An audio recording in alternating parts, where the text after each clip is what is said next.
Kundan was also a prolific author. You might know that he has authored some books on the history, as well as book on the Hindi songs. So those books are also worth reading. I don't know how many books are now available in the market. So such a very affectionate friend suddenly took exit on 4th March last year.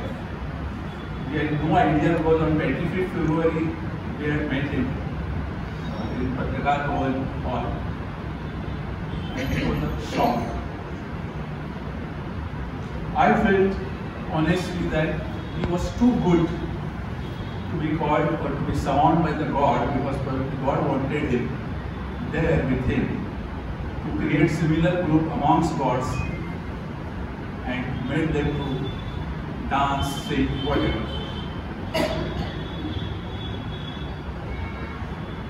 I remember 2 poems, 4-liners. Like a butterfly in flight, who drifted off to paradise, a journey to the rainbow's aid, leaving broken hearts to mend. This is a poem by B.A. Redmonds. Another poem, another 4 lines, I said, it is by J.A. Serello, who says, "You will always be in our hearts, because in there you are still alive." Thank you. मिळवलेलं स्वातंत्र्य टिकवणं आणि ते वाढवणं या गोष्टींसाठी मातृभूमिपूजन ही संकल्पना आहे. म्हणजे पहिल्यांदी ही कल्पना विवेकानंदांनी मांडलेली आहे आणि 2006 साली पहिलं मातृभूमिपूजन झालं. जम्मूमध्ये झालं, कलकत्त्यामध्ये झालं, महाराष्ट्रात 500 ठिकाणी हे मातृभूमिपूजन झालेलं आहे. तर अशा पद्धतीने आपण सुद्धा मातृभूमिपूजन करणार आहोत. तर आपण सुरुवात करूया की पोथी असं मी म्हणते, कारण हे पूजन आहे, मातृभूमी पूजन आहे. हे खरं तर छोटं मुवमेंट आहे, पण तर पूजन म्हटल्यावर आपण मला पोथीच म्हटलं पाहिजे आणि पूजा आहे. तेव्हा सुरू करूया. या कार्यक्रमाची सुरुवात आपण ओम या उच्चाराने करूया. मी हरि ओम म्हटल्यावर सर्वांनी तो 2 वेळा माझ्या पाठोपाठ म्हणायचा. हरि ओम.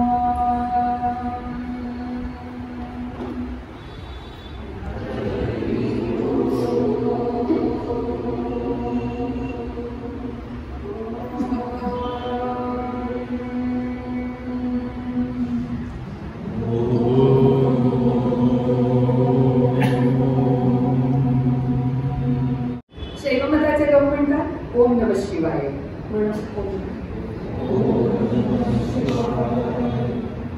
वैष्णवमताचे ओम विष्णवे नमः. देवीचे उपासक ओम दुर्गायै नमः. जैनव्रताचे ओम नमो अरिहंताणम्. बौद्धमताचे ओम मणिपद्मेहुं. शीखमताचे एक ओंकार सतनाम कर्तापुर. एक ओंकार कर्तापुर.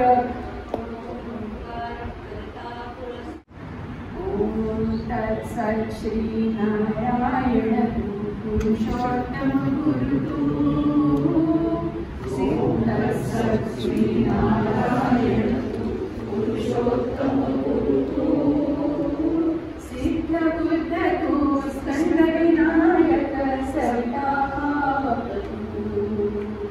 सिद्ध बुद्ध तू स्कंद विनायक सविता.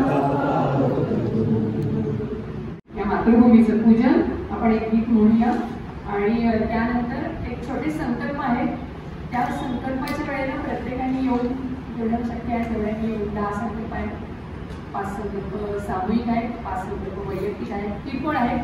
पण आपल्याला म्हणजे स्वप्न मोठं बघितलं तरी सुरुवात छोट्यापासून करायची असं लक्षात ठेवायचं आणि ते संकल्प पार पाडायचे.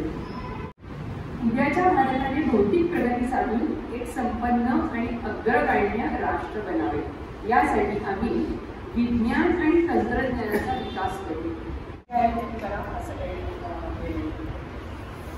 समाजाच्या शेवटच्या घटकापर्यंत अन्न वस्त्र निवारा, आरोग्य शिक्षण रोजगार, पाणी आणि वीज पोचावी यासाठी आम्ही प्रयत्न करू.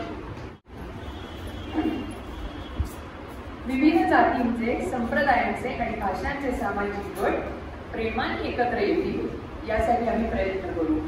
ओम समर्पयामः.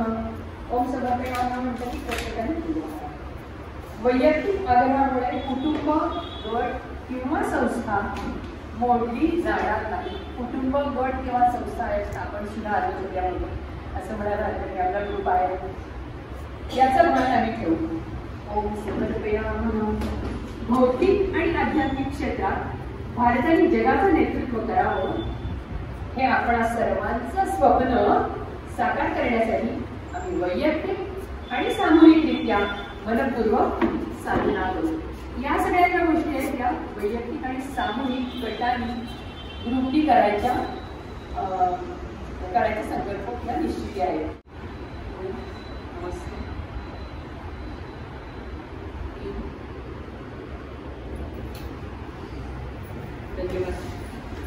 उपस्थित माझ्या बायकोच्या ननंदा, जावा, बहिणी, दीर, बंधू आणि मित्र.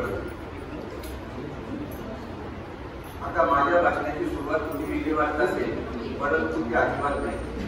महिला संकल्पनेतून महिला दिनाच्या औचित्य साधन गेट टुगेदर साजरा करतोय म्हटल्यावर माझ्या बायकोचा महिला या नात्याने आदर करत तिच्या अनुपस्थित तिच्या वतीने बोलतोय असं समजा. आता आपला साधारणपणे दर 4 महिन्यांनी साजरा होणारा गेट टुगेदर हा 5वा कार्यक्रम. गेट टुगेदर म्हणण्यापेक्षा स्नेह मेळावा म्हणणे जास्त उचित आहे. स्नेह म्हणजे प्रेम, प्रीती, दोस्ती, सत्य, ममता, आपुलकी, जिव्हाळा, सौहार्द, आत्मीयता, अनुबंध या सर्व शब्दांचा अर्थ जर मेळाव्यात आदळतो तो स्नेह मेळावा. आपल्या स्नेह मेळाव्याची चर्चा झाली तेव्हा उज्ज्वलाने मेसेज पाठवून सुचवले की साधारण अर्धा तास वेळ फ्री ठेवा की जेणेकरून सर्वांना एकमेकाशी सुसंवाद साधत प्रत्यक्ष भेटीतील आनंद घेता येईल. तिच्या सूचनेचा आदर करण्यात आलेला आहे आणि तसा कार्यक्रमात बदलही झालेला आहे. असाच एक कठोर मनाचा, निष्ठुर अंतःकरणाचा, दयाशून्य अवलिया गुरुच्या काळजाचा तुकडा कुंदन आपल्याला दुःख सागरात लुटून गेला. त्याच्या गाण्याचं दुःख कमी व्हायला आठवणिका थोड्या आहेत. अष्टपैलू व्यक्तिमत्व असलेल्या कुंदनने लेखन, वक्तृत्वकला, संघटन, काव्य आणि गायनावर कमालीचे वर्चस्व होते. खास करून सिनेसंगीत त्याचे जीव की प्राण. प्रत्येक वर्षात प्रदर्शित होणाऱ्या सिनेमातील सर्व गाण्यांचे केलेल्या समालोचनाचे पारायण करावे असे अप्रतिम होते. गाणे त्याचा आवडता विषय होता. 45 वर्षापूर्वीच्या अनोळखी मित्रमैत्रिणींना एकत्र आणून स्नेहपूर्ण मैत्रीची मोड बांधणारा अभिनय जादूगार कुंदन आपल्यातून जाऊन आमच्या आठवड्यात 1 वर्ष पूर्ण झाले. त्याला श्रद्धांजली आशा मी दिलेलीच आहे की पुन्हा एकदा सर्वांच्या वतीने त्याच्या आत्म्यास श्रद्धांजली वाहतो. धन्यवाद. आनंद होतोय. आपल्या या कार्यक्रमात आपल्या मित्रमैत्रिणींच्या वेगवेगळ्या कलागुणांचे सादरीकरण आपण आजपर्यंत बघितलं. आजही आपण काहीतरी नवीन बघणार आहोत. वैशालीने पण आज मातृपूजन करून घेतलं आणि आता आपण एका वेगळ्या कार्यक्रम पाहणार आहोत. आपल्या वयाच्या वेगवेगळ्या टप्प्यात आपले जिव्हाळ्याचे विषय बदलत जातात. आत्ताचं म्हणाल तर आपल्या जिव्हाळ्याचा विषय आहे आपलं आरोग्य. आपल्यापैकी कोणालाही आता विचारलं की तुम्हाला आता काय हवंय किंवा काय मिळवायचं राहिलंय तर सर्वजण एकमुखाने सांगतील की सगळं आता आम्ही मिळवलंय, आता फक्त आमची तब्येत उत्तम राहू दे, कारण ते महत्वाचं आहे आणि आता ते थोडं कुरकुरायला लागतं. हे लक्षात घेऊन आपण आज या आपल्या मेळाव्यात एका डॉक्टरला आमंत्रित केलं होते. त्या डॉक्टर आहेत मेघा पडके. सर्वांनी त्यांचं जोरदार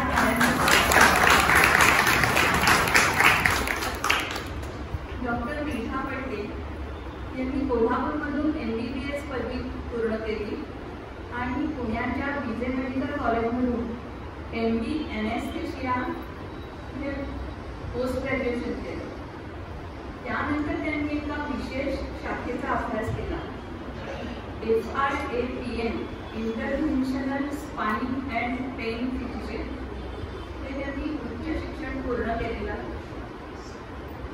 आता या बाबतीत आपण सर्वजण खूप माहिती नाही आहे, त्यामुळे त्या काय सांगतात याची आपल्याला सगळ्यांनाच खूप उत्सुकता आहे. त्या ज्येष्ठ नागरिकांसाठी वेदना निवारण करणे या कार्यामध्ये कार्यरत. पुण्यातील 3 नामवंत हॉस्पिटल्समध्ये ते अटॅच असून स्वतःचे त्यांचे खाजगी क्लिनिक पण त्या चालवतात. अशा या आपल्या विषयामध्ये पारंगत असलेल्या डॉक्टर मेघा पडके यांचं कार्य काय आहे हे सगळं ऐकायला आम्ही खूप उत्सुक आहोत. तर मी त्यांना विनंती करते की त्यांनी आम्हाला त्याचं माहिती सांगा. त्याचा माझा काही विचार नाहीये. आपण गप्पा मारूया एकमेकांशी. मलाही तुमच्याकडून ऐकायला जरूर आवडेल. माझी ओळख त्यांनी करून दिली इंटरव्हेन्शनल स्पाइन अँड पेन फिजिशियन म्हणजे किंवा शॉर्ट फॉर्म पेन फिजिशियन. ही एक नवी ब्रांच आहे बेसिकली. आणि आता तुम्ही मला सांगितलं असेल की ऑर्थोपेडिशियन म्हणजे हाडांची दुखणी ठीक करतात, गायनेकॉलॉजिस्ट म्हणजे काय म्हणतात फिमेल रिप्रोडक्टिव्ह ऑर्गन्सना ट्रीट करतात, स्किन स्पेशालिस्ट म्हणजे त्वचा रोग तज्ञ, असे बरेच स्पेशालिस्ट आहेत. पण हे पेन फिजिशियन तर पेन फिजिशियन म्हणजे काय आणि ते काय काम करतात हे आज मी तुम्हाला थोडक्यात ओळख करून देणार आहे. जेणेकरून ही नवीन ब्रांच तुम्हाला कळली तर तुम्हाला किंवा तुमच्या आप्तेष्टांना कोणाला जर याची जरूर पडली तर तुम्ही नक्की कुठल्या पेन फिजिशियनला संपर्क करून त्यांच्याकडून ट्रीटमेंट घेऊ शकाल. तर सगळ्यात पहिला आपण बघू की वेदना निवारण ट्रीटमेंट. याच्या आधी बघूया की वेदना म्हणजे काय. वेदना म्हणजे काय की धोक्याची सूचना. म्हणजे आपल्याला चालताना काही जर काटा लागला पायाला किंवा स्वयंपाक करताना आपल्याला जर चटका बसला आणि आपण हात मागे नाही घेतला किंवा आपण त्या पायाकडे लक्ष नाही दिलं तर हे धोक्याचं ठरेल ना. म्हणजे पुढच्या धोक्याची घंटा आधीच वाजली पाहिजे. त्याच्यामुळे ही वेदना आपल्याला या वेदनाचं काय म्हणता येतं डोक्यात रजिस्टर होणं फार महत्वाचं आहे. म्हणजे वेदना या आपल्या आयुष्यामध्ये एकदम संरक्षण रोल प्ले करतात आणि त्या खूप आवश्यक आहे. पण काय होतं वेदना या धोक्याच्या कधी ठरतात म्हणजे वेदना स्वतःच धोक्याच्या कधी ठरतात. काही काही गोष्टी असतात जेव्हा वेदना प्रमाणाबाहेर होत असतील. म्हणजे समजा आता काही आपण काम करतो आणि डोकं दुखायला लागतं. हे डोकं दुखणं म्हणजे थोडं ठीक आहे की आपण ना थोडासा ब्रेक घेतला पाहिजे ही आपल्याला आठवण होते.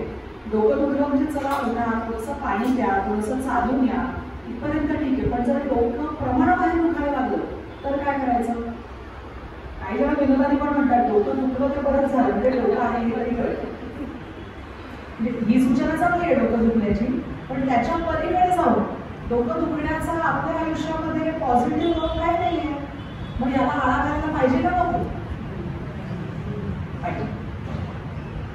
कधी कधी काय होतं की काही असं कारण नसतं पण वेदना होतात. म्हणजे काही रोज कारण नसतं. जखम झाली तर वेदना होणं बरोबर आहे, जखम झाली, फ्रॅक्चर झालं, वेदना होणं बरोबर आहे. पण डायबेटिक न्यूरोपॅथी ऐकलं असतं. डायबिटीस ज्यांना असतो त्यांच्या नसांना कधी कधी काही अशी इजा न होता सुद्धा ना वेदना व्हायला लागतात. म्हणजे पेनफुल डायबेटिक न्यूरोपॅथी ज्याला म्हणतो. तर याच्यामध्ये कुठल्या धोक्याची सूचना आपल्याला मिळते? बरं, ती सूचना पण धोक्याची घंटा इतकी जोरात असते की त्यांना दिवस आणि रात्र पेन होतं, इतकं बर्निंग पेन होतं, काही जणांना असा शॉक बसल्यासारखं पेन होतं. तर हे पेन आपल्याला पाहिजे का नको आहे? हे नको आहे. म्हणजे या पेनला आळा घालायला हवा आहे, बरोबर ना? अजून काही पेन बघू की जिथे दुखापत आहे, नक्कीच दुखापत आहे आणि काळजी घेतली पाहिजे. पण त्या दुखण्यामुळे आपल्याला काहीच सुचत नाही. समजा माझे गुडघे दुखतात आणि मला त्या गुडघ्यांच्यासाठी डॉक्टरांनी सांगितलं पाहिजे की चाललं पाहिजे, वजन कमी केलं पाहिजे, पण एवढे दुखतात की मी चालू नाही शकत. म्हणजे मला पॉझिटिव्ह गोष्टी करायलाच आळा बसतोय. इथे आपण पेनला थांबवलं पाहिजे की नाही थांबवलं पाहिजे? थांबवलं पाहिजे. आता काय होतं, जेव्हा आपल्याला वेदना सुरू होतात दोन प्रकार असतात पेनमध्ये, ॲक्यूट आणि क्रॉनिक. म्हणजे शॉर्ट टर्म आणि लॉंग टर्म. माझं खास डॉक्टरांचं हस्ताक्षर तुम्हाला परत वाचून दाखवते. पेनचे दोन प्रकार आहेत, अक्यूट आणि क्रॉनिक. या प्रकारे आपण त्याचं वर्गीकरण करू शकतो. अक्यूट म्हणजे साधारण 3 महिन्याच्या आतल्या कालावधीच्या ज्या वेदना असतात त्याला अक्यूट म्हणतो आपण. आणि क्रॉनिक म्हणजे 3 ते 6 महिने उलटून केले की त्याला आपण क्रॉनिक म्हणतो. आता असं वर्गीकरण करायचं कारण नाही, कारण की कुठली जर का जखम झाली ना आपल्याला किंवा कुठल्या वेदनाकारक गोष्टी झाली तर साधारण ती म्हणजे आपल्या शरीराची पण रचना अशी केली ना की ती रचना इतकी सुंदर आणि इतकी अशी क्लिष्ट आहे समजून घ्यायला सुद्धा. पण त्यापायी ज्या क्षणी वेदना सुरू होतात त्या क्षणी वेदनांना आळा बसण्याची पण व्यवस्था शरीर करतं, आपलं मन करतं. मनातला जो सुप्त भाग असतो तो करतो. सगळ्या टेक्निकल टर्म्समध्ये मला इथे सांगणं शक्य नाही, पण लक्षात घ्या हे होत असतं. पण काय होतं, साधारणपणे 3 महिन्यांमध्ये ती जखम तरी भरते किंवा त्या शरीरातला जो मनातला जो सुप्त भाग आहे तो तरी वेदनांना ओव्हरकम करण्यामध्ये यशस्वी होतो. तेव्हा अक्यूट स्टेजमध्ये त्या वेदना शमून जातात. दुर्दैवाने जर काही कारणाने 3 महिन्यामध्ये किंवा फार फार तर 6 महिन्यामध्ये त्या वेदनांचं कारणही ठीक झालं नाही किंवा आपलं शरीर थोडंसं कमी पडलं, म्हणजे आपल्या मनाचा जो सुप्त भाग आहे जो आळा घालतो तो थोडासा कुठेतरी कमी पडला तर थकून गेला तर काय होतं, त्या वेदना क्रॉनिक स्टेजमध्ये निघून जातात. क्रॉनिक स्टेजमध्ये निघून जाणं काय काय कारण आहेत? जसं मी म्हटलं, एक तर असं होतं की जी इजा व्हायची कारण आहे ती कंटिन्युअस चालू राहील. आपण एक उदाहरण घेऊ. समजा रुमॅटॉइड आर्थरायटिस कोणाला तरी आहे, हा लाईफलॉंग आजार असतो. समजा आता माझे सांधे रुमॅटॉइडनी दुखताय, मी 1 दिवस पेनकिलर खाल्ली, 2 दिवस पेनकिलर खाल्ली, नंतर काय नाही केलं, पण मला आर्थरायटिस मुळातून बरा झालाय का? नाही. मग माझं दुखणं राहू शकतं ना परत परत आणि ते 3 ते 6 महिन्याच्या वरती जातं, म्हणजे ते क्रॉनिक स्टेजमध्ये जातं. किंवा दुसरं कारण, आता समजा आपण बघा सहनशक्ती संपली, आता अनेक गोष्टींची आपली सहनशक्ती संपते, म्हणजे देवाने तर एक सहनशक्ती दिलेली आहे सगळी. ती जेव्हा संपते तेव्हा जास्तीच प्रमाणात दुखायला सुरुवात होते. हे निसर्गतः होतं आणि त्यावेळेला ती धोक्याची सूचना जोरात वाजायला आणि आपल्याला त्याच्यावरती क्रॉनिक स्टेजमध्ये जेव्हा पेन जातं तेव्हा बघा साध्या पेनकिलरनी फरक पडत नाही. आपल्याला त्याच्या पुढच्या गोष्टींनी आपल्याला ट्रीट करावं लागतं. आपल्याला क्रॉनिक पेनसाठी पेन फिजिशियनला भेटावं लागतं, त्यांच्याकडनं विशेष ट्रीटमेंट घ्यावी लागते की त्याच्या मागची कारणं काय ते शोधावं लागतं. या सगळ्याची उहापोह आपल्याला करावी लागते. आता काय होतं, जेव्हा क्रॉनिकमध्ये निघून जातं ना अक्यूटचं क्रॉनिक होणार. अक्यूटचं काय होतं, ती छोटी गोष्ट असते तेव्हा आपल्या गोष्टींवर बाकी डोक्यावर आणि बाकी शरीरावर तेवढासा परिणाम होत नाही. पेन किलर घेतली की ते बरं होतं. अक्यूटमध्ये जेव्हा जातं ना तेव्हा मात्र खूपशा गोष्टी बिनसतात. बरोबर, एक म्हणजे शारीरिक लेवलवरती बिनसतात. म्हणजे समजा आता माझा एक गुडघा दुखतोय तर थोड्या दिवसांनी दुसऱ्या गुडघ्यावरती लोड करून तोही दुखणारच आहे. हा अनुभव किती जणांनी घेतलाय? किंवा आता जर का पाय दुखत असेल थोड्या दिवसांनी कंबर पण दुखायला लागते किंवा मान पण दुखायला लागते. हा प्रकार होतो. म्हणजे शरीराचा एक भाग दुखत असेल तर दुसरा भागही लवकरच दुखायला लागतो. आणि जशी सहनशक्ती संपते तसं मग थोड्या दिवसांनी पूर्ण शरीरामध्ये पेन व्हायला सुरुवात होते. काय होतं, झोप होत नाही. वेदनांमुळे नीट झोप होत नाही. परत आपल्याला चिंता होते की आपण चिंतेत जातो की आपल्याला का दुखतंय. त्याच्यामुळे मग त्या चिंतेमुळे झोप न झाल्यामुळे आपले पेन्स अजून वाढतात. बरोबर, म्हणजे शारीरिक मानसिक. तिसरं काय होतं की आपण घरच्यांशी बोलतो की आता हे माझं दुखतंय सारखं, आता मी नाही येतच नाही बाहेर, तू एकटीच चालायला जा. म्हणजे घरच्यांवरही परिणाम होतोच, फॅमिलीच्या रिलेशन्सवरती परिणाम होतो. किंवा हात खूप दुखतोय मग स्वयंपाक करता येत नाही, जरा बाहेरून थांबा, काहीतरी सोय करा, बाई लावा. म्हणजे घरच्यांच्यावरती या गोष्टीचा परिणाम होतो. तर काय होतं, समजा पुढची गोष्ट फायनान्शियल कसा परिणाम होतो, आर्थिक परिणाम कसा होतो याचा आपण विचार करू. आता समजा आज एक दिवस माझं पोट दुखतं, तर मी काय करेन, किंवा आपण डोकंदुखी करतो. समजा माझं डोकं खूप दुखतंय, आज एक दिवस दुखलं, मी काय करेन, सिंपल, कोणी सांगू शकता?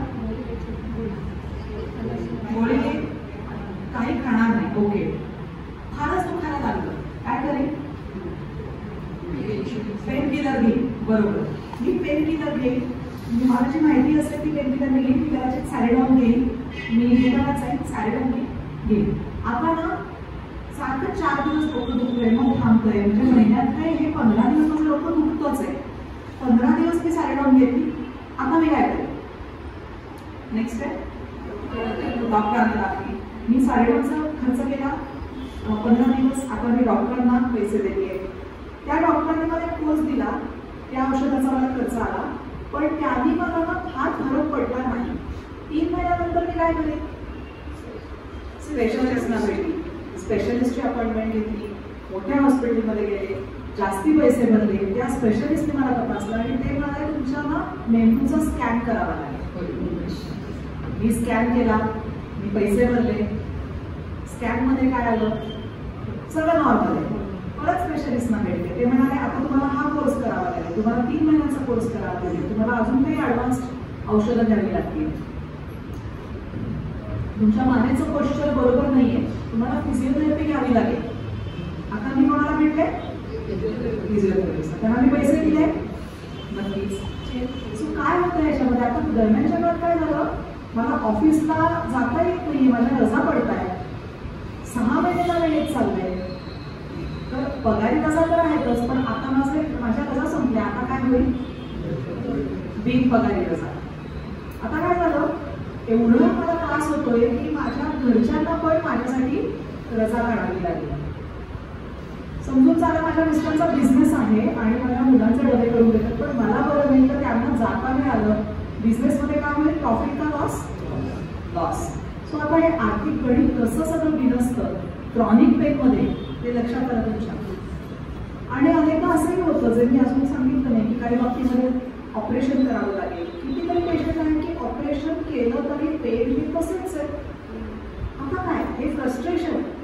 मी फक्त 6 महिन्याचं सांगितलं. ज्या लोकांना सिव्हिअर पेन हे वर्षानुवर्ष होतं त्यांना मग मानसोपचार तज्ञ, सायकोलॉजिस्ट, बुवा किंवा काही अजून काही धार्मिक, कुठली घरातली पूजा, शांती, त्या सगळ्याच्या मागे आपण लागतो.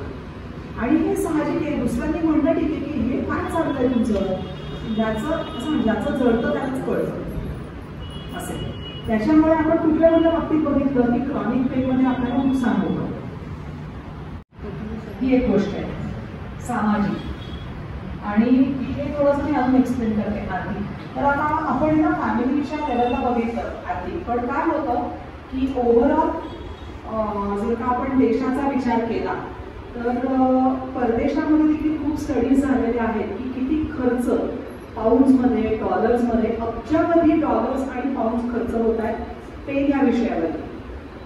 आता एक तरी टॉपिक येतात क्रॉनिक पेनमध्ये सगळ्यात कॉमन लो बॅक पेन, दुसरं आहे गुडघे नी पेन. याच्यामध्ये लोकांनी स्टडी केले आंतरराष्ट्रीय लेवलवरती की किती पाऊंड्स, अब्जावधी पाऊंड्स आणि अब्जावधी डॉलर्स लो बॅक पेन, जो म्हणजे कमरेचं दुखणं आणि गुडघ्याचं दुखणं स्पेसिफिकली याच्यावरती खूप खर्च होत आहे. कारण मी जे सांगितलं या सगळ्या बाबी आणि ते सगळं अजूनच महाग आहे. आपल्याला वाटतं की आपण भारतात राहतो ते प्रगत देशात वगैरे, म्हणजे आपला तेवढा प्रगत नाही आहे, पण खरं तर तिथे ते जास्ती खर्चिक असतं. आणि त्या स्पेशलिस्टच्या अपॉइंटमेंट मिळणं म्हणजे कितीतरी आठवड्यानंतर ते अपॉइंटमेंट्स मिळतात, पेशंट सफर करत राहतात, या सगळ्या गोष्टी होतात. वेळेस आपल्याकडे काय होतं, आपण पटकन जातो आणि फार्मसिस्टकडे म्हणजे मेडिकलच्या दुकानामध्ये जाऊन तोच आपला पहिला डॉक्टर असतो. त्याच्याकडनं आपण पेनकिलर घेतो, त्याच्याकडनं आपण बऱ्याचशा गोळ्या घेतो. जेव्हा नाही बरोबर तेव्हा आपण डॉक्टरांकडे जातो. म्हणजे आपले प्रॉब्लेम्स वेगळे, बाहेरचे प्रॉब्लेम्स वेगळे, पण फायनली हे आर्थिक नुकसान हे ना जागतिक दर्जाचं म्हणजे जागतिक लेवलला खूप प्रमाणात चाललेलं आहे असं म्हणता येईल. कौटुंबिक आपण बोलतो सामाजिक, तर काय होतं की जर का कौटुंबिक हे होतं नुकसान होतं असं म्हणता येईल, तर सगळ्यांचं मिळून जे सामाजिक नुकसान होतं ते होतच ना. म्हणजे थोडक्यात काय आहे की जर का क्रॉनिक पेन अंगावर काढलं तर या सगळ्याचे खूप सारे एवढे सारे दुष्परिणाम होत असतात आणि एक वेदना चक्र म्हणून असतं. वेदना चक्र मी तुम्हाला म्हणतो, जेव्हा वेदना होतात तेव्हा झोप न येणे, नैराश्य येणे, त्याच्यामुळे व्यायाम करता न येणे, व्यायाम न केल्यामुळे अजून जास्ती झोप न येणे, नैराश्य येणे, हे सगळं होतं. लोकांमध्ये विसरावसं न वाटणे, म्हणजे खूप डोकं दुखत असेल, खूप पाय दुखत असेल, गुडघे दुखत असतील तर मी बाहेर जाऊन ज्येष्ठ नागरिक संघ आहे त्यांच्यामध्ये जाऊन मी बसणार नाही, बोलणार नाही, पण मग मला बरं कसं वाटेल ना.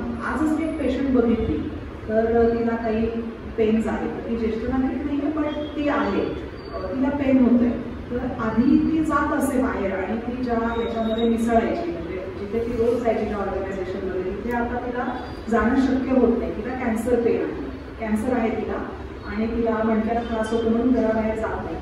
तर तिला ती झोप लागत नाही, झोपेमध्ये उठून तिला खूप त्रास होतो. म्हणून तिला विचारलं की पेन खूप होतात का, तर नाही, पण त्रास खूप होतो. हा काय त्रास आहे, हा मानसिक त्रास आहे. मी म्हटलं तुम्ही थोडंसं समाजामध्ये मिसळायला हवं, तुम्हाला बाहेर जाणं शक्य असेल तर घरात बोलवा लोकांना. आणि कॅन्सर पेन लोकांना माहिती आहे, सो लोक येतील सुद्धा वेळा आणि आल्यावर कुठल्या विषयावर गप्पा मारायच्या, कॅन्सर सोडून सगळ्या विषयावर, कुठल्याही विषयावर गप्पा मारा. पण हे मेंटल स्टिम्युलेशन फार आवश्यक आहे. तर हे जे वेदना चक्र आहे ते एक विशियस सायकल आहे, म्हणजे निगेटिव्ह सायकल आहे, ज्याच्यामध्ये माणूस फसत जातो. हे कॅन्सरचं उदाहरण सांगितलं मी आजचं, पण नॉन कॅन्सर पेनमध्ये पण माणूस फार म्हणजे बेजार होऊन जातो आणि वेदना चक्रामध्ये अडकतो. आमचं काम हे असतं पेन फिजिशियन्सचं की वेदना चक्रामधल्या विविध जे आरी आहेत, जसं की आता मी ते लिहिलं नाही, पण झोप न होणे, मसल्स दुखणे, व्यायामाचा अभाव, समाजामध्ये मिसळता न येणे, हे जे वेगवेगळे ऍस्पेक्ट्स आहेत त्यातल्या सर्व भागांवरती काम करायचं जेणेकरून या चक्रामधून पेशंटला बाहेर कसं काढता येईल. Break the pain cycle. आपण पेनला कायमचं काढून टाकू शकतो का शरीरात, अजिबात काढून नाही टाकू शकतो. आता ते करायचं पण नाही, कारण की वेदनाचा प्रोटेक्टिव्ह रोल आहे. पण मग आपण काय करतो, आपण पेन हे बेरेबल लेवलला आणून ठेवतो जेणेकरून पुढचं तर पेशंट त्याचं कसं करू शकतो. पेशंटला गुडघे खूप दुखतात, मी जर का त्याचं पेन 100%च्या 50% आणून ठेवलं तर पेशंट चालू शकेल, वजन उतरवू शकेल, फिट होऊ शकेल, 4 लोकांशी बोलू शकेल, त्याचा पुढचा खर्चाला आळा बसू शकेल, त्याला जे काम करायचं ते तो करू शकेल. तर त्याच्या पुढचा पेशंट चालेलच ना, पेशंट का थांबेल घरामध्ये असेल. तर पेन शून्य करणं हा आमचा उद्देश कधीच नसतो, पण पेनला आळा बसणं हे आमचं काम असतं. आता क्रॉनिक पेनचं दुष्परिणाम हे आपले झाले, वेदना चक्र डिस्कस केलं, पेनचे टाईप्स. आता मी अक्यूट आणि क्रॉनिक सांगितले, अजून एका पद्धतीने याचं वर्गीकरण करता येतं आणि त्याचा असा शब्द जरी अवघड वाटलं ना तरी ते इंटरेस्टिंग सांगतो. एनवर्नस आहे ना, नॉसिसेप्टिक, ते म्हणजे जी जखम झाली आहे त्याच्याशी रिलेटेड पेन. म्हणजे आता साधं पेन जे आपल्याला माहिती आहे, फॉर एक्झाम्पल पाय मुरगळला म्हणजे इजा झाली, फ्रॅक्चर झालं, इजा झाली, कट झालं, इजा झाली, सरळ सरळ आपल्याला जखम दिसते आहे की ही हा सूर्य हा जय, ही वेदर ही इजा हे पेन नॉसेसिटी. पण हे न्यूरोपॅथिक पेन हे जे आहे ना हे फार वेगळं आहे बरं का, आणि हे जरा इंटरेस्टिंग आहे. इंटरेस्टिंग म्हणजे आमच्या दृष्टीने ट्रीट करायला, कारण न्यूरोपॅथिक पेनमध्ये काय होतं, नर्व्सना कुठल्या तरी प्रकारचं डॅमेज झालेलं असतं. जसं की डायबेटिक न्यूरोपॅथी हा उल्लेख मी केला सुरुवातीला. डायबेटिक न्यूरोपॅथीचा, पेनफुल डायबेटिक न्यूरोपॅथीचा जर का पेशंट तुम्ही कधी बघितला असेल तुमच्या ओळखीच्यामध्ये किंवा कोणाला होत असेल डायबेटिक न्यूरोपॅथी, तर पेशंट ज्या म्हणतो मला आग होते, तळपायाची आग होते, पण तळपायाला काही आग लागलेली असते का सांगा? मी जर म्हणले की मला ना असं सुया टोचल्यासारखं वाटतं, सुया सुया टोचतात, कुठे आहेत सुया? कुठल्याही सुया टोचलेल्या असतात का असतात? नाही. पण मला फील होतंय ना तसं, मला ते फील होतंय, पेशंटला होतंय. तर ही जी पेन्स असतात ना ती न्यूरोपॅथिक पेन्स असतात, म्हणजे खूप चॅलेंजिंग असतात, कारण की समोर दिसणारा जखम बऱ्याचदा दिसत नाही. अजून एक उदाहरण आहे नागिणीच्या वेदना. नागिणीच्या वेदनांमध्ये ऍटलिस्ट काय होतं, ती रॅश तरी दिसते, पण रॅश ज्या वेळेला असते त्यावेळेलाच पेन असतं असं नाही. कधी कधी रॅशच्या आधी पेन सुरू होतं, मग रॅश येते, आणि रॅश घेत म्हणजे ती जी पट्टा जो असतो तो पट्टा गेल्यानंतर पण पेन होत राहतो. आता हे काय आहे हे एक्सप्लेन करणं खूप कठीण आहे पेशंटला, आणि याचा चॅलेंज काय होतो, समजा घरचे कोणी एक व्यक्ती म्हणते की मला पेन होतंय आणि दिसत काहीच नसेल, तर घरच्यांचा काय क्रम होईल सांगा. आणि सतत तो माणूस तेच बोलत असेल की नाही मला दुखतंय, मला दुखतंय, मला इथे दुखतंय, मला आग होते, मला आग होते, मी हे नाही करू शकत काम, मला काहीच जमणार नाही, मला बोलता पण येत नाही. काय क्रम होईल घरच्यांचा, आजूबाजूच्यांचा, ऑफिसमधल्यांचा? कल्पना करा तुम्ही. काय वाटेल? मानसिक वाटेल. सो काय होतं, एक असा जेव्हा न्यूरोपॅथिक पेनचा पेशंट आमच्याकडे येतो ना तेव्हा आमच्या लक्षात येतं की हा पेशंट आहे ना हा एक काय म्हणतात त्याला आयुष्यात किती चॅलेंजेस आहेत. म्हणजे त्याला ते पेनचं चॅलेंज तर आहेच आहे, पण त्याला त्याच्या घरच्यांना फेस करण्याचे एक चॅलेंज आहे, समाजाला फेस करण्याचं चॅलेंज आहे, कारण सगळे त्या माणसाला थोडंसं असं समजतं. तर ते पेशंट जेव्हा येतात तेव्हा आम्ही काय करतो, आम्ही त्याला पहिली गोष्ट असं नाही समजायचं, ही गोष्ट आम्ही पहिल्यांदा करतो. आता आपण बोलूया की जेव्हा म्हणजे याच ओघात आपण बोलूया की पेशंट जेव्हा आमच्याकडे येतात पेन क्लिनिक असं असतं, म्हणजे याला आम्ही नाव देतो पेन क्लिनिक. त्याच्यामध्ये क्रॉनिक पेनचे पेशंट आमच्याकडे येतात. आमचा अप्रोच कसा राहतो, सगळ्यात पहिले आम्ही पेशंटला आणि नातेवाईकाला असतो तर त्यांना विचारतो की तुम्हाला कुठे पेन होत आहे, किती प्रमाणामध्ये पेन होत आहे, कशा प्रकारचं पेन होत आहे, कधीपासून होतं आहे, सुरुवात कशी झाली, आणि याच्यामध्ये पेशंट पण सांगतो, पेशंटचे नातेवाईक पण सांगतात. आम्ही दोन्ही कथनं ऐकतो, आणि त्या दोन्हीमध्ये कधीतरी तफावत असते. कधी कधी असंही होतं की नातेवाईक येऊन सांगतात, आम्ही म्हणतो की कशासाठी, एकतर कसं काय आला, म्हणजे रेफरन्स कसा मिळाला, ही पण कधी कधी फार रंजक कथा असते की अहो सगळीकडे नेलं, सगळे डॉक्टर म्हणले काहीही याच्यामध्ये दोष नाही, आता एकदा तुम्ही पण ते सांगा म्हणजे झालं. हे मग आम्ही म्हणतो ठीक आहे, आता मी काय सांगायचं ते मी नंतर सांगते, आधी आपण विचारूया पेशंटला की काय होतंय. सो हे जे पूर्वग्रह असतात तेही आम्हाला खूप बघायला मिळतात त्याच्यामध्ये, आम्हाला खूप रुटीनली ह्या गोष्टी बघायला मिळतात. मग त्याच्यानंतर नातेवाईकांचं कथन पण कधी कधी पहिल्यांदा असतं, पण आम्ही पहिल्यांदा आधी पेशंटचं, आणि पहिल्यांदा म्हणा किंवा शेवटी म्हणा पण पेशंटचं ऐकायला आम्ही खूप महत्त्व देतो. सगळ्यात जास्त महत्त्व इथे पेशंटचं कथन ऐकणं पेनविषयी त्याला आहे. त्याचं कारण काय आहे, आता हे बघा स्किन स्पेशलिस्ट, समजा स्किन स्पेशलिस्ट आहे तर आपण त्यांना काय दाखवू, हे बघा मला असं झालेलं आहे, आणि ते बघतात, ते दुर्मिळी बघतात, हात लावून बघतात, बरोबर ना. गायनेकोलॉजिस्ट आहे ते तुमची हिस्ट्री ऐकतात, पण ते तुमचं तपासणी करून बघतात. ऑर्थोपेडिक आहे ते तुमचे ते हळूहळू सांधेले हळवून बघतात.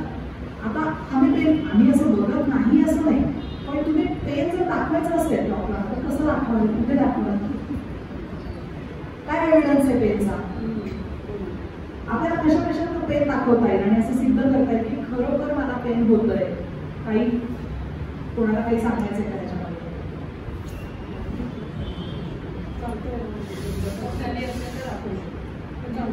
इंजुरी असेल तर दाखवू शकतो. आपण हे जे एनमधलं सुरू होणार आहे ना एनोसिसेप्टिक, तर ते दाखवू शकतो. आणि कधी कधी काय होतं की हेही प्रकार असतात की इंजुरीच्या मनाने पेन त्याचं कारण वेगळं असतं, त्याच्यामागचं शास्त्र वेगळं आहे की त्याच्या नसा त्याच्यात अडकलेल्या असतात किंवा असं ते कारण असतं. पण असं होतं की एखादं ऑपरेशन झालंय ना तर त्याचा जो स्कार असतो म्हणजे जो व्रण असतो तर 90% पेशंटना अगदी छानपैकी ते बरं होईल. 10% पेशंटना असं होतं की ते इतकं दुखतं हात लावत नाही की ते अक्षरशः अशी आग होते.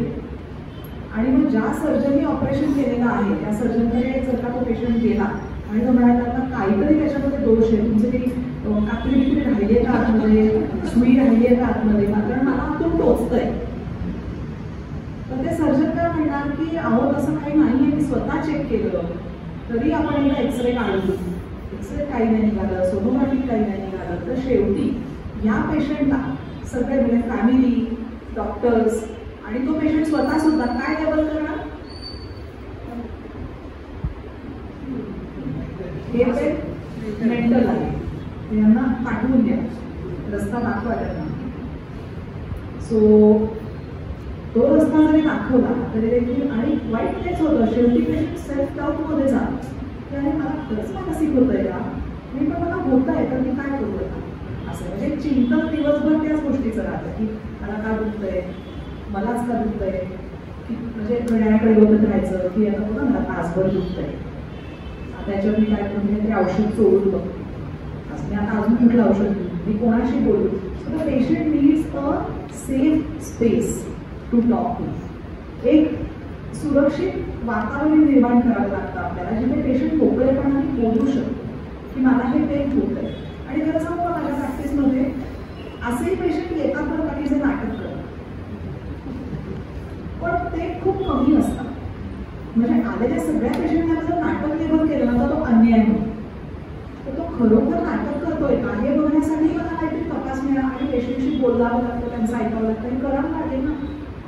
असं आहे आमच्या शास्त्रामध्ये तेच आहे की जे मॅटिंग म्हणतो आपल्याला, मॅटिंग नाटक करणारे जे पेशंट आहेत त्यांना कसं हँडल करायचं, ते ओळखायचं कसं आणि त्यांना हे लेबल करण्यापूर्वी तुम्ही पूर्ण खात्री करून घेतली का की त्या पेशंटला खरोखर काही होत नाही, हे आहे आमच्या शास्त्रामध्ये. सो एक एम्पथी असायला पाहिजे जी पेन फिजिशियन्समध्ये असली पाहिजे, एक तर सगळ्याच डॉक्टर्समध्ये असली पाहिजे. मी अशी अवेअरनेसची सेशन्स डॉक्टर्सची पण घेतली पाहिजे, पण ती एम्पथी असायला पाहिजे, पेशंटला सेफ वाटलं पाहिजे, ओपन अप व्हायला. त्याच्यामुळे कधी कधी आम्ही नातेवाईकांना बाहेर थांबायला सांगूनही पेशंटशी बोलतो, कारण काही काही गोष्टी असतात ज्या अनसेड असतात, ज्या बोलत नाही पेशंट, पण तो त्या वर्तनातून दाखवतो किंवा तो आम्ही काही काही सायंटिफिक शब्द वापरतो पण त्याला काही सरोगेट मार्कर्स असतात असं आम्ही म्हणतो. म्हणजे काय की तो मुक्त भाषेत बोलतो, म्हणजे नाही हे ठीक आहे. म्हणजे काय असतं कधी कधी ना पेशंट्सना असं इगोवरती घेतात की मला फार दुखतंय म्हणलं तर मी फार असा दुबळा आहे किंवा मी सहनच करू शकत नाही, हा ना पहिल्यापासूनच वीक आहे असं लेबल करते म्हणून त्याचं वेट कमी करून सांगतात. पण त्याच्या ऐवजी ते वेगळं करत असतात. सो अनसेड थिंग्स असतात की नाही मी प्रयत्न करतो कसं करायचा, मी थोडं करतो पण मग काय करत नाही करावं असं वाटलं आज मला, असं म्हणजे वेगळं कारण देतात. म्हणजे त्यांच्या सायकोलॉजीमध्ये शिरावं लागतं आपल्याला.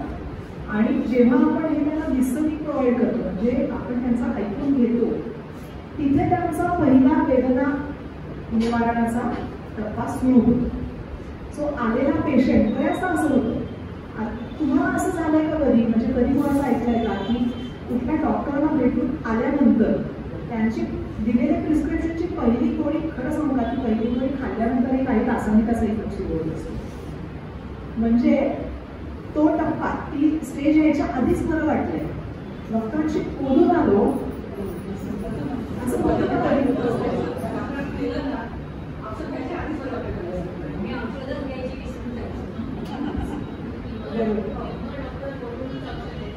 बरोबर असं होतं. माझे असं अनुभव येतो कधी कधी की पेशंट प्रिस्क्रिप्शन घेऊन जातो, त्याला फॉलोअपची डेट काहीतरी दिलेली असते आणि मग कधी कधी माझ्याकडून फोन जातो की माझ्या क्लिनिकच्या स्टाफकडून फोन जातो की तुमची एका आठवड्यानंतर फॉलोअपची डेट आहे तर तुम्ही येणार आहात का. तर अरे ती औषधं तुम्ही घेतलीच नाही. मग म्हणजे काय झालं, काही झालं का काही वेगळं नाही, बरं वाटतं म्हणजे फॉलोअप अपॉइंटमेंट नाही नको आहे. काही काही पेशंट मी त्याच्यामुळे असेच गमावले, पण हरकत नाही, आनंद आहे त्याच्यामध्ये. तर पेशंट जेव्हा आपल्याकडे येतो त्याच्यामुळे पेशंटशी बोलून त्याच्याकडनं आपण हिस्ट्री सगळी ऐकून घेतो. त्याच्यातनं आपल्याला काही काही ना त्या कोड्यामध्ये जिक्सॉ पझलमध्ये मिसिंग पीसेस दिसायला लागतात की हे पण कारण आहे ज्याच्यामुळे पेशंटला दुखत आहे, ते पण कारण आहे की ज्याच्यामुळे दुखत आहे. आणि लोकांना म्हणजे आता समजा पेन होत आहे आणि कोणीतरी त्याला महत्त्व न देणं आणि ते वाढतं.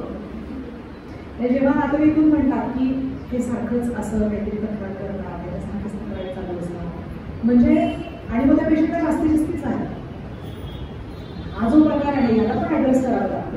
तर त्या पेशंटला काय तुमची दिनचर्या काय आहे असं जेव्हा आपण विचारतो, कधीपासून दुखायला लागलं, मग ते सांगतात की ते रिटायरमेंटच्या आधी सगळं ठीक होतं, रिटायर झाल्यानंतर मला हे सगळं सुरू झालं आणि घरी बोलायला कोणीच नसतं. मग अशीही काही हिडन कारणं असतात त्याच्या मागे की जी आपल्याला काढावी लागतात. त्यांना थोडंसं आपण म्हणजे हे सगळं पहिल्या भेटीत नाही होत. एकतर काय असतं, आपण जर कितीही लिसन केलं आणि आपली जजमेंट फॉर्म केली तरी देखील आपल्याला अजून तो अधिकार द्यायला नसतो की त्यांना आपण सांगावं की मग तुम्ही काहीतरी हे करा. प्रत्येकाची ती लिसनिंग कपॅसिटी नसते. कधी कधी वर्मावर बोट ठेवलं ना की पेशंट नाही आवडत नाही, आपल्याला ते हळूच सांगावं लागतं 2-3 भेटींच्या नंतर. आणि महत्त्वाचं काय आहे की त्यांना एकदा तुम्ही यायला लागला ना आपोआप तुमचा आहे त्याचा थोडा विश्वास निर्माण होतो तुमच्यावर, हा पण भाग. आता वळूया आपण औषधांकडे. आता आम्ही जी औषधं देतो पहिला भाग आहे आपला सायकोलॉजिकल हा जो आहे, म्हणजे आम्ही सायकोलॉजिकल जरी ट्रीट करत असतो तरी आम्ही असं वेळामध्ये बघत नाही ना कुठल्या गोष्टी. म्हणजे असा एक शब्द सायकोलॉजिकल म्हणजे जो निगेटिव्ह त्याला अर्थ मिळाला तर तसं नाही आहे असं मला सांगायचं आहे. जेव्हा आम्ही पण सायकोलॉजिकली ट्रीट करतो निगेटिव्ह मी म्हणत नाही, पण जर तुम्हाला असं वाटत असेल तर तेही तसं नाही आहे अजिबात. कारण की सायकोलॉजिकल म्हणजे काय, मी पण आहेच की सायकोलॉजिकल मन आहे ना आपल्याला, म्हणजे आहे आपल्याला सायकोलॉजिकल ॲस्पेक्ट आहे. मग ते असं सायकोलॉजिकली ट्रीट केलं म्हणलं तर चुकलं ते काय असं आहे ना. सो सायकोलॉजिकली आम्ही ट्रीट करतो. त्याच जोडीने आम्ही गोळ्या औषधाने ट्रीट करतो. गोळ्या औषधाने कसं ट्रीट करतो म्हणजे आम्ही फक्त पेनकिलर देतो. आता बघा जर का पेन होण्यामध्ये त्या इंजुरीच्या बरोबरच अनेक गोष्टींचा रोल आहे. अनेक गोष्टी त्याच्यामध्ये आहेत की डिप्रेशन आले, झोप नाही होत आहे, अँझायटी आहे आणि व्यायामाचा अभाव आहे, मसल्स वीक झालेली आहे किंवा काही नसेला ताण पडतोय. तर फक्त जर प्रॉब्लेम्स हे सगळे तर सोल्युशन पेनकिलर हे असू शकेल का? नाही, फक्त पेनकिलर हे नाही असू शकत. आम्ही पेनकिलर देतो का? आम्ही पेनकिलर देतो पण आम्ही फक्त पेनकिलर देऊन थांबत नाही. तर there are various types of painkillers ना. पेनकिलरचे कमीत कमी 3 वर्ग आहेत. या वर्गीकरणामध्ये बरेच पेनकिलर्स आहेत. सो आजच्या घडीला कमीत कमी 20 पेनकिलरच्या नावं मला माहिती आहेत. त्यातलं कुठलं या पेशंटला दिलेलं बरोबर होईल आणि ते कुठलं सिलेक्ट करायचं पेशंटच्या प्रोफाईलप्रमाणे, म्हणजे वय काय आहे, पेशंटची टेंडन्सी काय आहे, त्याप्रमाणे मी कुठलं सिलेक्ट करेल. पेशंटने आतापर्यंत किती पेनकिलर्स खाल्लेली आहेत, कुठल्या प्रकारची खाल्ली आहेत, ॲलर्जी आहे का पेशंटना, किडनी प्रॉब्लेम्स आहेत का, शुगर आहे का, ही सगळी हिस्ट्री घेतल्यानंतर मी ठरवते की पेनकिलर कुठलं देणार. कुठलं देणार म्हणल्यानंतर साहजिकच नाही टोकणारी देणार, इंजेक्शनही देणार, ते वरून लावायचं आहे का, पॅच म्हणून पडेल सची कटकटी लावतात, पॅचनी ते पेनकिलर ब्लडमध्ये डिलिव्हर होईल हे ठरवतं. आता त्याच्या सोबतमध्ये किती फ्रिक्वेंटली घ्यायचं वगैरे आम्ही हे एक्सप्लेन करतो. ते घेणं का आवश्यक आहे. काही काही पेशंटना पेनकिलर या पेनकिलर नाही खायचं आहे हेच पहिले त्यांचं धोरण असतं आणि त्याच्यामध्ये काही कारण पण आहे की बेसतच पेनकिलर खाऊन किडनीला इजा होते हे आहे. तर मग त्यांना थोडंसं एक्सप्लेन करावं लागतं की मग ते बघता मी तुमच्यासाठी कुठलं पेनकिलर सिलेक्ट केलेलं आहे आणि आपल्याला पेनकिलर का द्यायला पाहिजे. तर तुम्हालाही समजते पण आलेल्या पेशंटला एक भीती असते पेनकिलरबद्दल, मग ते आम्हाला सांगतात. पेनकिलरच्या जोडीने आम्ही को ॲनाल्जेसिस म्हणून असतात ती पण देतो कारण की झोप इम्प्रूव्ह होण्यासाठी आणि त्या झोपेच्या गोळ्या नसतात. पण तुमचं जे काही न्यूरो ट्रान्समिटर्स म्हणतात आपल्याला म्हणजे केमिकल्स असतात ब्रेनमध्ये. तुम्ही मुन्नाभाई MBBS बघितलं असेल तर केमिकल लोचा होते असं त्याच्यामध्ये आहे. तर केमिकल लोचा झालेला असतो ब्रेनमध्ये कारण की खूप काळापासून ब्रेन तर केमिकल लोचा करेक्ट करायला आपल्याला त्याला ऑपोजिट केमिकल्स द्यावी लागतात. तर अशी काही औषधं आम्ही त्याच्या जोडीने देतो जी की थोडीशी त्या मेंदूच्या संप्रेरकांवरती ॲक्ट करतील आणि थोडी करेक्शन करतील. जसं आपले स्नायू जर खूप टाईट झाले असतील तर ते थोडेसे रिलीज करतील. अशा टाईपची जोडीही औषधं देतात. ज्यांना फक्त औषधाच्या कोर्सनी बरं पुरेसं प्रमाणात वाटत नाही त्यांना आपण ॲक्युपंक्चर सारखी ड्राय निडलिंगची ट्रीटमेंट असते. ॲक्युपंक्चर आणि ड्राय निडलिंगमध्ये थोडासा फरक आहे बघा. ॲक्युपंक्चर हे चायनीज मेडिसिनमध्ये आणि त्या शरीरातला आपलं कसं आयुर्वेद आहे तसं त्यांचं आहे. ठराविक मेरिडियन्स बॉडीमध्ये असतात, त्या मेरिडियन्सना ते सुया टोचतात. असं आपलं ड्राय निडलिंग किंवा IMS म्हणून म्हणतो आपण. म्हणजे सुया अशा लांब आणि अतिशय बारीक असतात आणि त्या आपण ठराविक त्या स्नायूंमध्ये एक अर्ध्या तासासाठी लावून ठेवतो. ऐकायला खूप भयंकर वाटतं, ते फोटो बघितल्यावर तर भयंकर वाटतं, पण ॲक्च्युली ज्या पेशंटला करून घेतलं असतं त्या पेशंटला खूप बरं वाटतं आणि ठराविक पेशंटला त्यांनी खूप फायदा होतो. तर अशी सेशन्स जर केली तर ते कडक स्नायू रिलीज व्हायला मदत होते. त्याच्यासाठी काही काही पेशंट्सना आपण ॲडव्हान्स ट्रीटमेंट्स करतो. म्हणजे आता ज्या नसा आहेत, आता समजा माझा हा हात दुखतो की हे संदेश मेंदूपर्यंत कसा काय पोहोचतो बरं?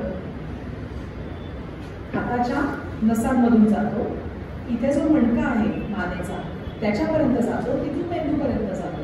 मला जर चटका बसला तर मी विचारपूर्वक नव्हे करते का?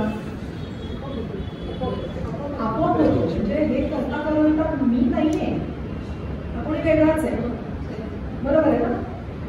तर क्षणांना होतं आणि ते आपण विचार करून करावं म्हटलं तर बराच वेळ लागेल, बरीच सेकंद लागतील त्याच्यापुढे. क्षणांना होणारी गोष्ट आहे, प्रतीक्षित क्रिया आहे. त्यामुळे हे ज्या योग्य होतं तर त्या नर्व्सवरती जर फार दाब आला असेल, या नर्व्समधनं मेंदूपर्यंत संदेश पोहोचतात, मेंदूतून वापस संदेश येतात की आता तू हात मागे घे. ही जी सगळं ते नर्व्सचं जे जाळं आहे तर त्याच्यामध्ये कुठेतरी जर का मणक्याची गादी आहे त्यांनी दबाव आला असेल तर तिथे आपल्याला ठराविक पद्धतीने इंजेक्शन द्यावं लागतं तिथली सूज उतरवण्यासाठी. किंवा त्या स्नायूंना जर कधी कधी रप्चर झालेलं असतं, म्हणजे कधी कधी ना हात खेचला जातो. काही जण सांगतात बस चढताना बस पुढे निघाली आणि हाताला हिसका बसला तेव्हापासून हा हात खूप दुखतो. तर हे जे प्रकार आहेत म्हणजे स्नायूंमध्ये काही जे पेशी आहेत त्यांना धक्का बसलेला असतो. तिथे जाऊन म्हणजे त्या निडेनी स्पेसिफिक आपल्याला ट्रीटमेंट द्यावी. कधी कधी गुडघे जे दुखतात तर आपले गुडघे झिजतातच वयोमानानुसार आणि ते जर का फार ॲडव्हान्स स्टेजला पोचलं तर डॉक्टर आपल्याला रिप्लेसमेंट करायला सांगतात. पण अलीकडच्या स्टेजमध्ये ऑर्थोपेडिक डॉक्टर काय म्हणतात, तुम्ही थोडे कोर्स पेनकिलर घ्या, तुम्ही चाला, तुम्ही वजन उतरवा, तुम्ही फिजिओथेरपी करा. पण एवढ्या जर गोष्टींनी आपल्याला पुरेसा फरक पडत नसेल तर अर्ली स्टेजमध्ये म्हणजे अजून रिप्लेसमेंट करून दिलं नाही अशा स्टेजमध्ये आपल्याला रिजनरेटिव्ह थेरपी करता येईल. म्हणजे त्याला प्लेटलेट रिच प्लाझ्मा अशी ट्रीटमेंट आहे आपण करतो. पेशंटचं स्वतःच ऑटोलॉगस म्हणजे रक्त 20-30 मिली रक्त घेतो आपण, ते त्या मशीनमधनं प्युरिफाय करून प्लेटलेट रिच प्लाझ्मा म्हणजे PRP म्हणतो आपण.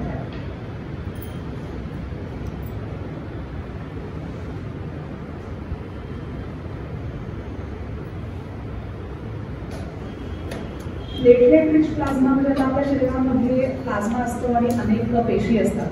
RBC म्हणजे लाल रक्तपेशी, पांढऱ्या रक्तपेशी आणि प्लेटलेट्समध्ये खूप रिजनरेटिव्ह कॅपॅसिटी असते. आपल्याला जर जखम झाली तर आपल्याला जी खपली तयार होते ना त्याच्यामध्ये प्लेटलेट्सचा खूप मोठा सहभाग असतो. तसं जर आपल्या गुडघ्यामध्ये जर का झीज होत असेल तर ते स्वतःहून बरं करायची क्षमता त्याच्यामध्ये नसते त्या पार्टिकलमध्ये. तर आपण पेशंटचं रक्त काढून त्यातलं प्लेटलेट्स सेपरेट करून तो भाग आपण 2-3 मिलीचा भाग जर का गुडघ्यामध्ये इंजेक्ट केला, त्याचे 2-3 सायकल केले तर बऱ्यापैकी आपलं पेन रिकवर होतं आणि आपण रिप्लेसमेंट सुद्धा अवॉइड करू शकतो. म्हणजे रिप्लेसमेंटपर्यंत आपण पोहोचू देतो त्या गुडघ्याला, अलीकडेच आपण त्याला थांबवतो शकतो. आणि एक महत्त्वाची गोष्ट कॅन्सरचे पेन्स. कॅन्सरचे पेन्स कसे होतात, कोणालाही कुठल्याही वयात कॅन्सर होऊ शकतो, पण जास्ती करून 12 वयामध्ये कॅन्सर जास्ती प्रमाणात होतो. आणि कॅन्सरचे पेन आम्ही त्यांना टोटल पेन म्हणतो. टोटल पेन म्हणजे काय, शारीरिक वेदना, मानसिक वेदना, पूर्ण कुटुंबाला होणाऱ्या वेदना, फायनान्शियल स्ट्रेन, स्पिरिच्युअल वेदना. म्हणजे एक खूप मोठा प्रश्न येतो पेशंटला की मलाच हे मला का झालं, मी काय केलं, की मला मी कुठलं पाप केलं. तर हे जे स्पिरिच्युअल आहे ते काय मी माझं असं का केलं, मी ह्या पाप केलोय, मी देवाचं एवढं करतो, मला का कॅन्सर झालं, हे खूप मोठ्या त्रासांना पेशंट जात असतो. हे सगळे जर त्रास असतील तर पेशंटला पेन जास्ती जाणवेल का कमी जाणवेल, जास्त जाणवेल. सो कॅन्सर पेनला थोडंसं स्पेशली आम्ही ट्रीट करतो.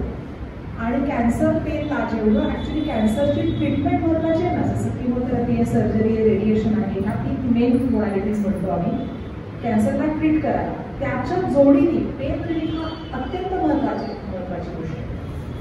आणि कॅन्सर झाल्यासारच आम्ही म्हणतो खरं तर की एकदा पेन फिजिशियनकडे जाऊन तर या. आज तुम्हाला पेन असेल, कमी असेल, जास्ती असेल, तरी पण एकदा भेट घ्या, म्हणजे आपली ओळख होते. आज ना म्हणजे तुम्हाला जर पेन झालं तर परत त्यांच्याशी बोलायला आपल्याला सोपं जातं. आणि अत्यंत पेनवर जर पेशंट आला तर पेशंटला बोलवत नाही, आम्ही काय हिस्ट्री घेतो, हा खूप मोठा प्रश्न निर्माण होतो. सो कॅन्सर जेव्हा होतो तेव्हा थोडं जरी पेन असेल तरी एका पेन फिजिशियनची भेट जरूर घ्यावी, त्यातलं वाईट काहीच होत नाही, हे लक्षात. So these are the conditions ज्या आम्ही पेन फिजिशियन ट्रीट करू शकतो, या पद्धतीने ट्रीट करू शकतो. आणि हेच मला तुम्हाला सांगायचं होतं. आता तुम्हाला काही प्रश्न जर विचारायचे असतील तर तुमच्या परवानगीने, म्हणजे वेळ असेल तर आपण घेऊ शकतो. चालेल, कोणाला काही प्रश्न विचारायचे? आता जनरली म्हणतात की पेन किलर जास्त घेऊ नये, तर आपल्या तुमच्या यांनी ओपिनियनप्रमाणे किती दिवस ते घेतलं तर आपल्या शरीरावर दुसरी परिणाम होणार नाही? कारण का एखाद्याला जर पेन असेल आणि जर त्यांनी वर्षभर गोळ्या घेतल्या त्या पेनच्या, तर त्याला एखादे काहीतरी साईड इफेक्ट होण्याची शक्यता आहे. तर तुमच्या मते किती दिवसापर्यंत त्या पेन किलर घ्यायला पाहिजे?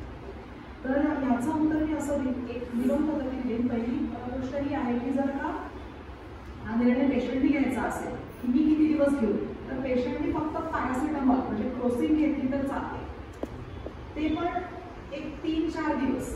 त्याच्या पलीकडे त्यांनी क्रोसिन पण घेऊ नये, म्हणजे 3-4 दिवस क्रोसिन सारखी गोळी घेऊ नये, मला पेन होतं तर तुम्ही डॉक्टरना भेटलं पाहिजे आणि औषध घेतलं पाहिजे. आता एक डॉक्टर म्हणून याचं उत्तर कसं देऊ शकते? कुठलीही गोष्ट घ्या, कुठलीही गोळी घ्या, त्याचा आपल्या शरीरावरती परिणाम होतो, तसा दुष्परिणाम पण होतो. तर आम्ही कायम ना आम्ही काय म्हणतात यानुसार जातो, बॅलन्स करायचा प्रयत्न करतो. म्हणजे गोळी जर घ्यावी लागते पेन किलरची, तर ती प्रॉब्लेम काळासाठी का घ्यावी लागते? पेन किलर जरी आपण घेतलं तरी जसं मी म्हणलं हे पेन का होते हे आधी शोधायला पाहिजे, जेणेकरून त्या पेन किलरचा ड्युरेशनचा आपण कमी, अवधीचा आपण कमी करू शकू का ते बघावं लागतं. जर का असं असेल की ती आधीच इतकी दुर्धर आहे की त्याला पेन किलर ही द्यावीच लागेल, आता समजा कोणी कॅन्सरने सफर करतोय तर त्याला पेन किलर ही द्यावीच लागेल. आणि पेन किलर न घेतल्याचा दुष्परिणाम काय आणि घेतल्याचा दुष्परिणाम काय, हे दोन्हीचा आम्ही बॅलन्स करायचा प्रयत्न करतो. आता वर्षभरही काय काय पेन किलर्स घेतला तर सेफ आहे. आता जर मी एखाद्या पेशंटला पॅरासिटामॉल म्हणजे क्रोसिन सारखी गोळी आहे, ती पेशंटला देणं आवश्यकच आहे. ती जर का मी म्हटलं की तू वर्षभर घे, म्हणजे दुखलं तर घे, दुखलं तर घे, तर होत काही नाही ॲक्च्युली त्या पेशंटला. पण त्याच्या जोडीने मी काय करते ॲज अ पेन फिजिशियन, मी त्या पेशंटला एक डायरी मेंटेन करायचा की क्रोसिन असो किंवा कुठलीही गोळी असो, समजा मी एखादी गोळी ठरवली की ही अल्ट्रासेट आहे किंवा ही आणि कुठली आहे की जी ह्या पेशंटला त्याच्या प्रोफाईल बघता ही त्याला सेफ गोळी आहे, तर आता त्या गोळीचा वापर तो किती करतो हे ठरवण्यासाठी त्या पेशंटला मी जोडीली पेन डायरी, त्याला मी पेन डायरी म्हणतो, ती मेंटेन करायला सांगतो की किंवा कॅलेंडरवर मार्क कर किंवा वहीत नोंद कर आणि पुढच्या वेळेला येताना माझ्याकडे घेऊन येईल, म्हणजे आपल्याला त्याचा अभ्यास करता येईल की गेल्या महिन्यामध्ये किती वेळा दुखलं, म्हणजे आपण गोळी घेतल्यानंतर कमी होते का जास्ती होते. आणि त्याचे थोडे पण गाईडलाईन्स पण आहेत इंटरनॅशनली की समजा आता डोकेदुखी, मायग्रेन हे जे आहे तर महिन्यात जर 15 दिवसापेक्षा जास्ती डोकं दुखलं तर त्याला क्रॉनिक मायग्रेन लेवल करतात आणि त्याला फक्त पेन किलर नाही, त्याला त्याच्या जोडीने अजून काही लागतं, जेणेकरून पेन किलरचा वापर आपल्याला कमी करता येईल. याच्या गाईडलाईन्स पण आहेत आणि ह्याचं आम्हाला पण भान ठेवावं लागतं आणि त्याचा कुठेतरी काउंट ठेवावा लागतो. म्हणजे सेमच गोळी वर्षभर घेत राहणं हे त्यात काही मजा नाही. That is not the right way to treat the patient. इधर तुम्ही ती गोळी चेंज करायला पाहिजे किंवा ती टायट्रेट अप करा किंवा डाऊन करा किंवा त्याच्या जोडीने काहीतरी करा किंवा त्याची मग सर्जरी करा, म्हणजे जर लागू असेल ती गोष्ट केली तर ह्याचा आपल्याला फ्रॉम टाईम टू टाईम आढावा घ्यावाचा. एकदा एक आमच्याच नातेवाईकांच्या बाबतीत हे झालं की त्या शेवटी 6 महिने त्या डॉक्टरनी औषध दिली आणि शेवटी त्यांनी नातेवाईकांनाच बोलवून सांगितलं की आता हे त्यांचे जे हाताचं काहीतरी पेन्स होते ते म्हणे आम्ही औषध दिली तर त्यांना थांबणार, पण औषधं थांबल्यावर ते परत दुखायला लागणार, तर आता याच्या पुढं कुठलीही गोळी तुम्ही घेऊ नका. आणि त्याच्यानंतर उपाय काय? हां पण त्या पेनवर नाही उपाय नाही काही उपाय नाही. लिव्ह इन द पेन्स एवढंच त्यांनी हेच वाक्य सांगितलं आम्हाला. आणि त्याच्यानंतर मध्ये तुम्ही आता जे तुमच्या ह्याच्यामध्ये सांगितलं विवेचनामध्ये की काही पेन्स ही नंतर आपल्या म्हणजे काय ते मेंदू ॲक्सेप्ट करून ते ॲटोमॅटिकली थोडं कमी कमी म्हणजे त्याची तीव्रता कमी होते. म्हणजे तुम्हाला ते जाणवत नाही शॉर्ट टर्ममध्ये. करेक्ट. पण लॉंग टर्ममध्ये होत नाही. लॉंग टर्ममध्ये ब्रेन गिव्ह करतो. अच्छा. कारण की त्यांनी 6 महिन्यांनी शेवटी त्यांनी नको म्हणून त्यांनी सांगितलं कारण की हे जे जास्त दिवस घेतले ते इतर काही दुष्परिणाम होण्याची शक्यता आहे. त्यामुळे माझ्या सल्ल्याप्रमाणे तुम्ही घेऊ नका. त्याच्यामध्ये काय नसतं बॅलन्स ठेवावा लागतो. हां करेक्ट. ते बरोबर. जर का ते पेन्स आपण वेळेवर करू शकलो, जर का ती पेन्स वेळेवर असतील तर त्याकडे दुर्लक्ष करा. हे सांगू शकतात डॉक्टर. पण जर का ती पेन्स तीव्र असतील आणि पेनकिलर जवळजवळ रोज घ्यायला लागते तर मग कदाचित आपण काही नर्व देऊ शकतो ती पेन्स कमी करण्यासाठी. तर पेन फिजिशियन्स देऊ शकतो. अतिशय सुंदर माहिती दिली डॉक्टर मेघांनी. पण एक योगायोग आहे. डॉक्टर मेघांची आई इथे उपस्थित आहे. स्नेहा पडके आपली वैभव मैत्रीण आहे आणि डॉक्टरांचा सत्कार आपण तिच्या हस्ते करूया. तर हा खूप छान योगायोग आहे. तर स्नेहाला मी बोलवते डॉक्टर मेघांचा सत्कार आहे. लहानपणी आपण तिला शिकवत होतो, आता तिने आपल्याला शिकवलं आहे आणि खूपच छान पद्धतीने तिने आपल्याला शिकवलं आहे.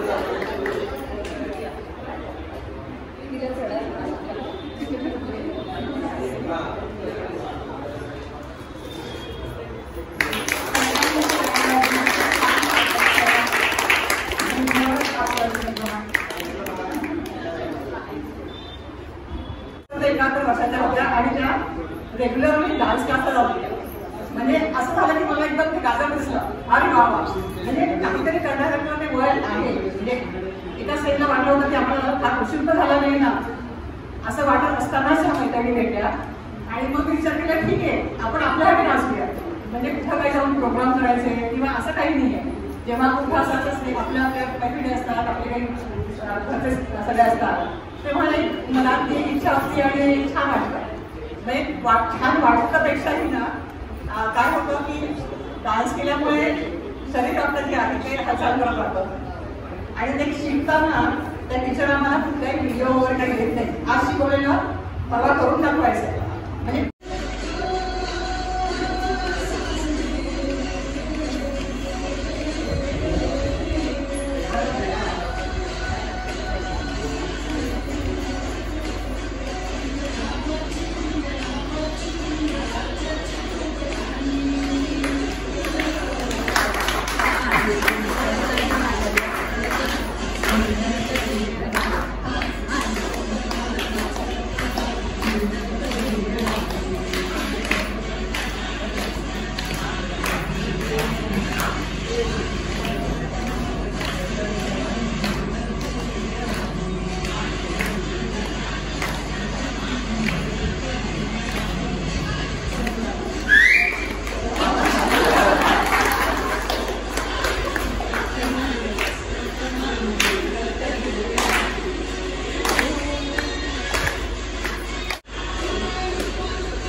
आपल्यासाठी उपकार केले म्हणा किंवा आपण त्याच्यामुळे इथपर्यंत आलेलो आहोत त्या सगळ्यांसाठी कृतज्ञता व्यक्त करायची कोणी केलेली आहे.